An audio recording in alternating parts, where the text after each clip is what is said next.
जरूरी सूचना है आप सभी स्टूडेंट्स के लिए, स्टडी फॉर सिविल सर्विसेज का Android app Google play store में आ चुका है, उसको प्लीज तुरंत इंस्टॉल कर लीजिए। और अगर आप स्टडी फॉर सिविल सर्विसेज के सिर्फ ऐप से कोई भी कोर्स, कोई भी पीडीएफ परचेस करते हैं तो उसमें अप्लाई कूपन, अगर आप ज्ञान सर जो है आप उसमें अप्लाई करते हैं, ये कूपन कोड है, तो उसमें 20% फीस तुरंत माफ हो जाएगी, मतलब 20% डिस्काउंट तुरंत उसमें लग जाएगा। ज्ञान सर लिखना है, नॉर्मली ज्ञान सर स्मॉल लेटर में है सब कुछ, कोई स्पेस नहीं, कोई कॉलम नहीं, सिर्फ ज्ञान सर, GYANSIR। इस तरह से अगर कूपन कोड लगाते हैं आप ऐप में बाई करने से पहले, जो अप्लाई कूपन वाले में आता है, तो 20% का डिस्काउंट तुरंत मिलेगा। वीडियो देखिए। तो दोस्तों इस वीडियो में हम लोग बात करेंगे कि जो आपकी फेडरल गवर्नमेंट है ना, ये क्या होता है और फेडरल गवर्नमेंट को हिंदी में क्या बोलते हैं, संघीय सरकार। ठीक है, एग्जाम पर्सपेक्टिव से इंपॉर्टेंट है, क्वेश्चन भी आता है इससे। अब देखो फेडरल गवर्नमेंट क्या होता है, सबसे पहला जो इसका फीचर होना चाहिए कि यहाँ पे डुअल गवर्नमेंट होना चाहिए, मतलब एक नेशनल लेवल पे होना चाहिए और एक आपका रीजनल लेवल पे। ठीक है, अभी मैं आपको समझाता भी, एक्सप्लेन भी करता हूँ। ठीक है, दोहरी सरकार होनी चाहिए, राष्ट्रीय एवं क्षेत्रीय सरकार। अब देखो हम लोग अगर अपने इंडिया की बात करें तो देखो इंडिया में आपको क्या है, एक आपको दो गवर्नमेंट देखने को मिलेगी। एक दिल्ली पे जो बैठी है आपकी सेंट्रल गवर्नमेंट, ठीक है, कौन सी, जो आपकी सेंट्रल गवर्नमेंट जो है बैठी हुई दिल्ली में, केंद्र सरकार। ठीक, और फिर उसके बाद में 28 पता है हमें राज्य है हमारे यहाँ पे भारत में, तो आप समझो यूपी की आपकी अलग गवर्नमेंट होगी। ठीक है, इसकी यूपी की आपकी अलग गवर्नमेंट, महाराष्ट्र की अलग, बिहार की अलग। ठीक है, तो ऐसे समझो एक आपका सरकार होता है, एक गवर्नमेंट होगी आपकी सेंट्रल गवर्नमेंट होगी।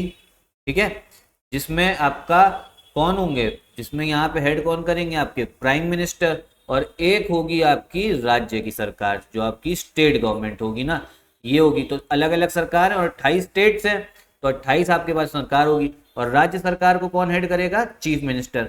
यहाँ सेंट्रल गवर्नमेंट में कौन होते हैं, आपके प्रेसिडेंट होते हैं, राष्ट्रपति। और आपके राज्य सरकार में कौन देखने को मिलेगा, गवर्नर देखने को मिलेंगे। ठीक है, गवर्नर हिंदी में क्या बोलते हैं, राज्यपाल बोला जाता है। तो ये चीज जो है इंपॉर्टेंट है, मतलब पहली चीज जो आपका फेडरल गवर्नमेंट होगी, संघीय सरकार, उसमें दो सरकारें होंगी। ठीक है, डुअल गवर्नमेंट होगी, दोहरी सरकार, एक राष्ट्रीय सेंट्रल लेवल पे और एक आपकी क्षेत्र रीजनल लेवल पे। ठीक है, तो ये आपको पता होना चाहिए। उसके बाद क्या है, जो दूसरा इंपॉर्टेंट फीचर है इसका, देखो इससे क्वेश्चन आता है, ये चीज याद कर लो, जो इंपॉर्टेंट फीचर है, यहाँ पर कॉन्स्टिट्यूशन जो होगा ना रिटन होगा। ठीक है, कॉन्स्टिट्यूशन रिटन होगा, लिखित संविधान होगा। अब देखो जो पूरे वर्ल्ड में अगर हम बात करें, जो कॉन्स्टिट्यूशन भी होते हैं, किसी किसी देशों में क्या होंगे, वो लिखे हुए होंगे, मतलब संविधान जो है वो रिटन होंगे। मतलब जैसे अपने भारत में क्या रिटन संविधान है। ठीक है, अलग अलग आर्टिकल्स दे रखे हैं, इमरजेंसी लगेगी तो क्या होना चाहिए, मतलब सब कुछ जो है संविधान में, कॉन्स्टिट्यूशन में लिखा हुआ है। कुछ कुछ जगह पे कॉन्स्टिट्यूशन होते हैं वो अनरिटन होते हैं, वहां मतलब संविधान जो है वो लिखा ही नहीं हुआ है। जैसे आपका यूनाइटेड किंगडम, इंग्लैंड का जो कॉन्स्टिट्यूशन है वो लिखा नहीं हुआ है। अब वहां पे वो कैसे, अगर कोई परेशानी होती है तो कैसे काम करते हैं, जो पहले से ट्रेडिशन चला आ रहा होगा ना, वो उस हिसाब से चलते हैं यूके वाले। तो अनरिटन, तो आपको समझ में आया कि दो संविधान होते हैं, एक जो लिखित होता है और जो लिखित नहीं है, जो अनरिटन है आपका। ठीक है, अब जब मान लो आपका जहां पर फेडरल गवर्नमेंट होगी, समझो जहां पर आपकी फेडरल गवर्नमेंट है, वहां मैंने आपको बताया पहला स्टेप क्या है, दो सरकार होंगी, वहां पे डुअल गवर्नमेंट होंगी। अब जब डुअल गवर्नमेंट होंगी, इनके बीच में आपस में जो पावर्स है ना, क्योंकि कुछ शक्तियां सेंट्रल गवर्नमेंट को मिलेंगी, कुछ राज्य सरकार को मिलेंगी आपकी पावर्स। ठीक है, कुछ सेंट्रल गवर्नमेंट, कुछ राज्य सरकार। जैसे एग्जाम्पल के तौर पे इनके पास में है सेना, ठीक है, मतलब डिफेंस, और राज्य सरकार के पास में है आपका पुलिस। ठीक, जैसे उत्तर प्रदेश में पुलिस उत्तर प्रदेश सरकार के पास में होती है। तो अब ये समझो यहाँ पर पावर्स को डिवाइड करना पड़ेगा, और पावर्स को डिवाइड कैसे करोगे, लिख के ही करोगे, वरना आए दिन जो है ना इनके बीच में आपस में डिस्प्यूट होता रहेगा। तो दूसरा क्या हो गया, रिटन कॉन्स्टिट्यूशन।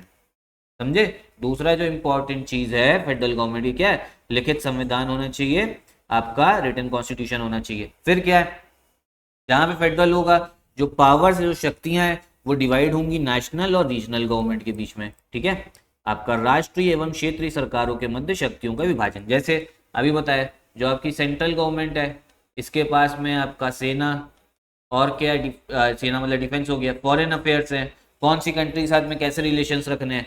जो स्टेट है, इसके पास में आपका पुलिस। ठीक, फिर आप समझो हेल्थ हो गया। ठीक है, जो आपका स्वास्थ्य सेवाएं हैं, जो हेल्थ सर्विसेज है, वो कौन, स्टेट आपका गवर्नमेंट देखती है। तो आप समझो जो शक्तियां हैं वो डिवाइडेड हैं दोनों के बीच में, ठीक। इसके बाद में फोर्थ वाला इंपॉर्टेंट क्या है, सुप्रीमेसी ऑफ द कॉन्स्टिट्यूशन। ये इंपॉर्टेंट है, आपसे अलग अलग पॉइंट्स दे देगा, पूछेगा क्या क्या इसमें जरूरी है। जो संविधान है इसकी सर्वोच्चता, मतलब अब देखो डुअल गवर्नमेंट है, ठीक, मैंने आपको बताया।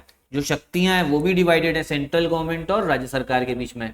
अब यहाँ पर ऐसा समझो मामला कि कोई अगर डिस्प्यूट होता है, पहली चीज तो संविधान भी आपका लिखित होना चाहिए, रिटन कॉन्स्टिट्यूशन होना चाहिए, ठीक है। उसके बाद में मान लो कोई डिस्प्यूट है और ये लोग आप समझो कि आप अपने उस पर ही चले, कहें कि नहीं हम आपकी बात नहीं मानेंगे, हम संविधान की बात नहीं मानेंगे, तो क्या सही से संघीय सरकार काम कर पाएगी, फेडरल गवर्नमेंट काम कर पाएगी? नहीं।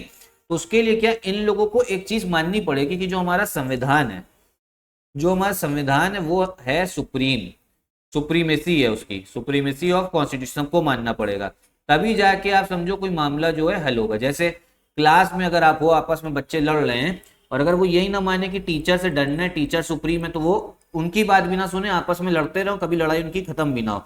तो इसीलिए क्या करना पड़ेगा, हमें एक चीज को माननी पड़ेगी। इसीलिए फेडरल गवर्नमेंट में आपका डुअल गवर्नमेंट होती है, रिटन कॉन्स्टिट्यूशन होता है, बताया। आगे और क्या चीज बताई थी मैंने, पावर्स जो है वो डिवाइडेड होंगी, क्या पावर जो है डिवाइडेड होंगी, और क्या चीज, कॉन्स्टिट्यूशन जो है वो आपका सुप्रीम है। कॉन्स्टिट्यूशन जो है आपको क्या देखने को मिलेगा, सुप्रीम देखने को मिलेगा, तभी तो लोग जो हैं इसको मानेंगे कि शक्तियां कैसे डिवाइडेड हैं, ठीक। इसके बाद में क्या है, कॉन्स्टिट्यूशन क्या है, रिजिड होगा आपका। रिजिड का मतलब क्या हो गया हिंदी में, कठोर संविधान। अब इसका मतलब ये होता है, अब जैसे मान लो हमारे यहाँ पे, जैसे एग्जाम्पल के तौर पर मैं देता हूँ, जो हमारा प्रेसिडेंट का इलेक्शन होता है, इसमें कौन कौन वोट करता है, इसमें आप समझो आपके एमपी भी वोट करेंगे जो निर्वाचित इलेक्टेड, एमएलए भी करेंगे, ठीक है, और यूनियन टेरिटरी के जो आपके जहाँ पे एमएलए हैं, ठीक, जहाँ विधानसभा है। अब मान लो ये तरीका ही चेंज करना है, संविधान अगर रिजिड नहीं होगा, कठोर नहीं होगा, तो पार्लियामेंट क्या इस तरीके को आसानी से क्या बदल सकती है, इस तरीके को आसानी से बदल सकती है और बोल सकती है पार्लियामेंट कि अब जो चुनाव होगा, चुनाव में हिस्सा कौन लेंगे, सिर्फ एमपी लेंगे। तो ये तो गलत हो गया ना, एमएलए जो राज्य के थे उनके साथ में ये समझो कि आपका एक्शन सही नहीं है। लेकिन और अगर ये चीज जो आसानी से बदल जाए तो आप समझो जो फेडरल गवर्नमेंट है हमारी संघीय सरकार, उसको आसानी से आप ये समझो किस में बदल सकते हो, यूनाइटरी गवर्नमेंट में बदल सकते हो, एकात्मक सरकार में। तो इसके लिए क्या होना चाहिए, अगर कोई बड़ा आपको चेंज करना है संविधान में तो वो रिजिड होना चाहिए, कठोर, मतलब काफी मुश्किल से हो। जैसे अगर आपको बहुत बड़ा चेंज करना है कॉन्स्टिट्यूशन में, क्या चीज लगती है, लोकसभा राज्यसभा में आपको क्या चाहिए, 2/3 बहुमत चाहिए होता है, 2/3 मेजोरिटी। उसके बाद में हमारे पास में है आपके 28 स्टेट्स हैं, कितने, 28 राज्य हैं, इसमें से कम 14 राज्य आपका 14 स्टेट्स प्लस इनसे भी बात जो है मनवानी पड़ेगी इनकी विधानसभा से। तो लंबा तरीका है, इसीलिए बहुत सारे जो अमेंडमेंट आते हैं ना वो यहीं रुक जाते हैं, थक जाते हैं। तो इसीलिए भैया तभी अगर रिजिड होगा तभी हम क्या बोलेंगे, कॉन्स्टिट्यूशन जो है हमारा वो रहेगा, फेडरल रहेगा, ठीक है। फिर क्या है, इंडिपेंडेंट जुडिशरी, इंडिपेंडेंट। अब मान लो इन लोग के बीच में आपस में कोई डिस्प्यूट हो रहा है, कॉन्स्टिट्यूशन के अंदर ही डिस्प्यूट हो रहा है, कोई चीज सही से नहीं लिखी हुई है, तो ये आपस में कहाँ जाएंगे, आपस में जाना पड़ेगा इनको जुडिशरी, मतलब सुप्रीम कोर्ट या हाई कोर्ट जाएंगे। कहाँ जाएंगे, सुप्रीम कोर्ट या हाई कोर्ट जाएंगे। और अगर वो इंडिपेंडेंट नहीं है तो वो सेंट्रल गवर्नमेंट के पक्ष में हमेशा फैसला दे देगी, तो ऐसा भी नहीं होना चाहिए, दोनों के बराबर से जो इंटरेस्ट हैं वो बने रहने चाहिए, ठीक है। तो इसीलिए फेडरल में क्या क्या, दूसरी चीज क्या जरूरी, सबसे इंपॉर्टेंट इंडिपेंडेंट जुडिशरी होनी चाहिए, स्वतंत्र न्यायपालिका होना चाहिए, ठीक। फिर क्या इंपॉर्टेंट है, by cameral legislature. By cameral legislature का मतलब द्विसदनीय विधायिका, ये क्यों होना चाहिए फेडरल में, इंपॉर्टेंट है। पहली चीज तो फीचर आपको समझ में आ गया होगा, मैं आपको समझाता हूँ ये चीज चाहिए क्यों, आपको अच्छे से समझ में आएगा। अच्छा देखो, बाई कैमरल द्विसदनीय का मतलब क्या है, जैसे हमारा संसद है, वहां पर क्या है, 2 हाउसेस हैं, कौन कौन से आपके, लोकसभा है और राज्यसभा है, ठीक है। जरा समझाता हूँ मैं,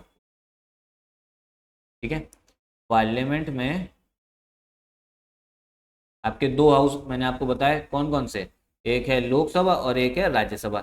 लोकसभा में लोग कैसे चुन के जाते हैं, डायरेक्टली जो है जनता इनको वोट देती है, यहाँ के प्रतिनिधि, आपके रिप्रेजेंटेटिव को, प्रतिनिधि को, ठीक है, प्रतिनिधि जो है वो लोकसभा जाएगा। अब होता क्या है ना, अगर मान लो यहाँ पे सरकार कोई बहुत ज्यादा मजबूत हो गई, जैसे बीजेपी की थी सरकार पीछे, तो वो आसानी से जो है ऐसे काम करेगी जो राज्यों के खिलाफ में है, ठीक है, मतलब ऐसे बिल ला सकती है जो राज्य आरोप लगाते हैं, करेगी नहीं, ऐसे आपका स्टेट जो है वो इस पे आरोप लगाते हैं।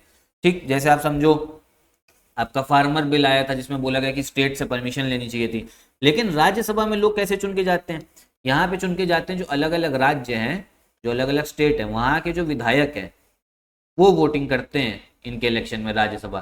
तो राज्यसभा में लोग कहाँ के रिप्रेजेंटेटिव हैं, ये है रिप्रेजेंटेटिव आपके स्टेट्स के हैं। ठीक है, अलग अलग राज्य के यहाँ प्रतिनिधि आए हुए हैं।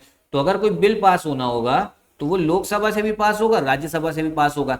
और अगर कोई ऐसा बिल है जो राज्यों के इंटरेस्ट के खिलाफ है तो राज्यसभा से वो पास ही नहीं हो पाएगा, क्योंकि यहाँ पे तो सिर्फ राज्य के प्रतिनिधि बैठे हैं। तो इसीलिए फेडरल गवर्नमेंट जो है आपकी संघीय सरकार वो बनी रहेगी। तो तभी हम कहते हैं संघीय सरकार में द्विसदनीय विधायिका जो है होना जरूरी है। और कुछ कुछ हमारे स्टेट्स में भी बाई कैमरल है, कौन कौन से है वो भी चलो आगे बात करेंगे। तो क्या क्या इंपॉर्टेंट फीचर है याद कर लो। डुअल गवर्नमेंट, दो सरकार होनी चाहिए। कॉन्स्टिट्यूशन रिटेन होना चाहिए। पावर्स डिवाइड होनी चाहिए। सुप्रीमेसी ऑफ कॉन्स्टिट्यूशन रिजिड होना चाहिए। न्यायपालिका इंडिपेंडेंट जुडिशरी और बाई कैमरल लेजिस्लेचर होना चाहिए। दोहरी सरकार, लिखित संविधान, दोनों सरकारों के शक्तियों का विभाजन।